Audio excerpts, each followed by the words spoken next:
Guys, welcome back to my channel উরু stream ওয়ার্ল্ডে তোমাদের সকলকে ওয়েলকাম। তো চলো আজকে দেখো তোমাদের জন্য একটা অন্যরকম ভিডিও নিয়ে চলে এসেছি। আর আজকের ভিডিওটাতে কিন্তু হতে চলেছে ভীষণ ইন্টারেস্টিং একটা ভিডিও।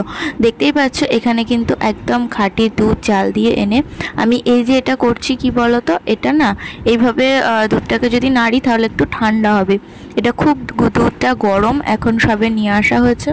আশা করি তোমরা তো টাইটেল আর থাম্বনেল দেখে বুঝেই গেছো যে আজকের ভিডিওটা কি সংক্রান্ত হতে চলেছে। হ্যাঁ, আজকে বাড়িতে পাতা হবে টক দই নিজেদের একদম ঘরোয়া উপায়ে। তো পুরো ভিডিওটা তোমরা দেখতে থাকো। দেখো এইভাবে কিন্তু ঠান্ডা করে নিলাম খানিকটা, তবে একদম পুরোপুরি ঠান্ডা করলে হবে না, একদম উষ্ণ গরম থাকবে এরকম করতে হবে। তারপর দেখো এইটা কি বলো তো, টক দই পুরো একদম যেটা চাপ করে নেওয়া, পুরো চাপ করে নেওয়া যে দেখতে পাচ্ছ টক দই কিন্তু এটা বাড়িতে বানানো, যেটা এই যে ছোটো বাটিটাতে হাতে রয়েছে। এইটা এবার এই দুধটার মধ্যে দিয়ে দিতে হবে, ভালো করে দিয়ে পারে গুলতে হবে। দেখো আমার মা এখানে এইটা নিল টক দইটা, নিয়ে পারে খুব ভালো করে এর মধ্যে গুলে দেবে। হ্যাঁ, তবে এটা বলি দুধটা কিন্তু পুরোপুরি তোমরা কেউ ঠান্ডা করবে না, হালকা ঠান্ডা করবে, মানে উষ্ণ গরম থাকবে সেরকম করবে। আর এটাও দেখো, এটাও কিন্তু টক দই বাড়িতে পাতা দুটোই। তো এই দুধের মধ্যে খুব ভালো করে মিশিয়ে দিতে হবে, এইভাবে যেভাবে আমার মা মিশিয়ে দিচ্ছে।